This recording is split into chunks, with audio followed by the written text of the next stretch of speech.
Lalu bagaimana keluarga menanggapi penanganan kasus kematian Prada Lukinamo yang diduga tewas akibat dianiaya? Sudah bersama kami melalui sambungan Zoom, Sepriana Paulina Mirpei, Ibunda Prada Lukinamo. Selamat petang Ibu Sepriana. Selamat sore Mbak. Bu, kami Kompas TV juga sekali lagi mengucapkan turut berduka cita atas kepergian putranya ya Bu ya. Terima kasih atas ucapan duka citanya. Bu Sepriana, dari TNI sudah menetapkan 4 orang jadi tersangka. Ibu dan keluarga sudah dengar kabar ini? Mohon maaf sampai sekarang kami pihak keluarga, terutama saya sebagai seorang ibu, belum ada penyampaian langsung kepada saya. Jadi saya juga belum tahu secara langsung dan jelas.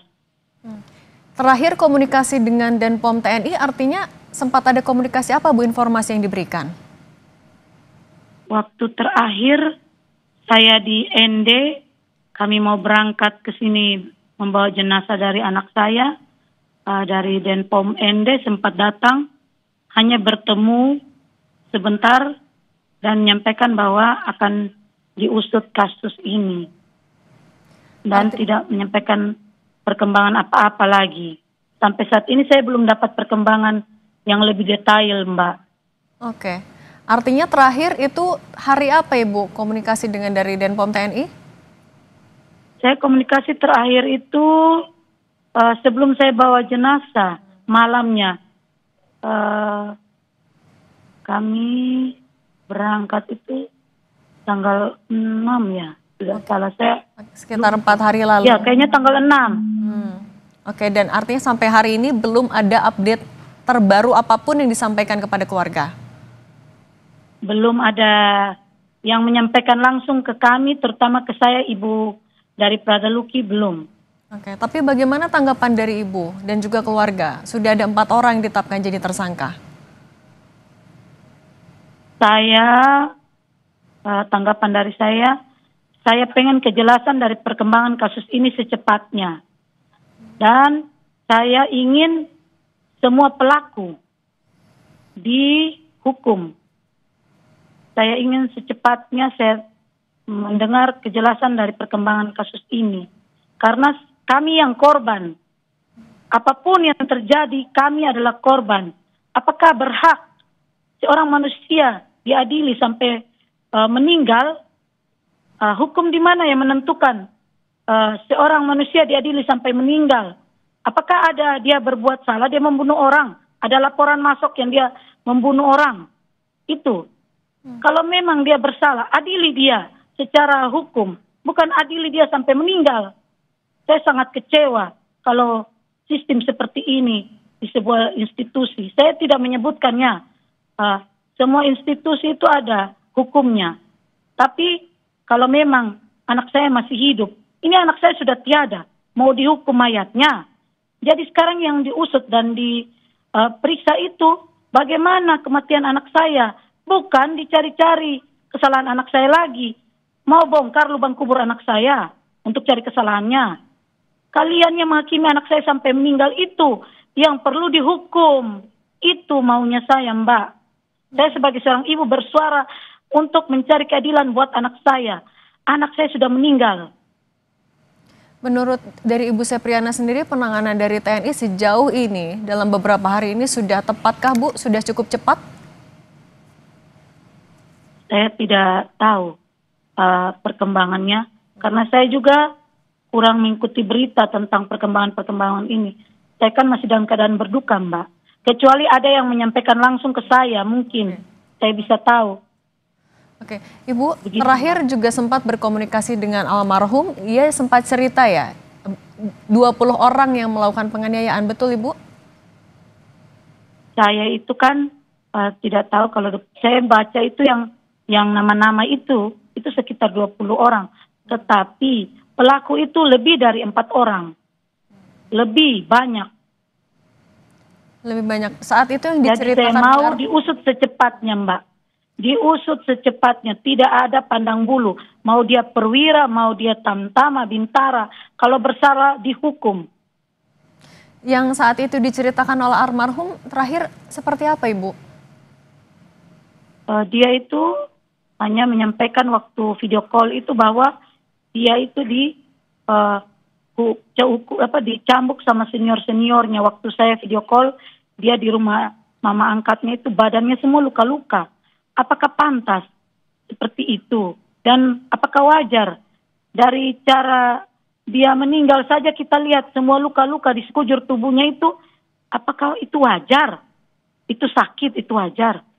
Itu yang harus dipertanyakan, Mbak. Jadi kami minta kejelasan dari proses hukum ini. Buat kami keluarga korban, terutama saya seorang ibu, saya meminta keadilan. Saya membawa diri saya pribadi, saya tidak membawa siapa-siapa. Saya minta keadilan untuk diri saya dan juga anak saya yang sudah tiada. Saat terakhir video call, Bu, almarhum cerita sudah sejak kapan ia mendapatkan perlakuan penganiayaan dari senior-seniornya? Kalau memang pembinaan-pembinaan itu sih, namanya kita di dalam institusi seperti itu memang kadang wajar. Dia bilang dia harus sering menghafal nama-nama senior. Dia sering cerita, Mama kami harus hafal nama senior. Kalau tidak hafal berarti kami nanti ditampar. Itu mungkin saya masih maklumi sih, seperti itu. Tapi kalau sampai seperti itu dicambuk, terus seluruh tubuhnya penuh dengan luka-luka begitu, terus memar-memar begitu, apakah itu wajar? Oke. Berarti terakhir video call itu berapa hari sebelum akhirnya dapat kabar almarhum meninggal, Bu? Video call itu tidak salah hari Senin pagi. Hari Senin pagi, dan itu jadi komunikasi terakhir dengan Ibu? Komunikasi terakhirnya waktu dia di rumah sakit sempat HP-nya kan dipegang oleh seniornya.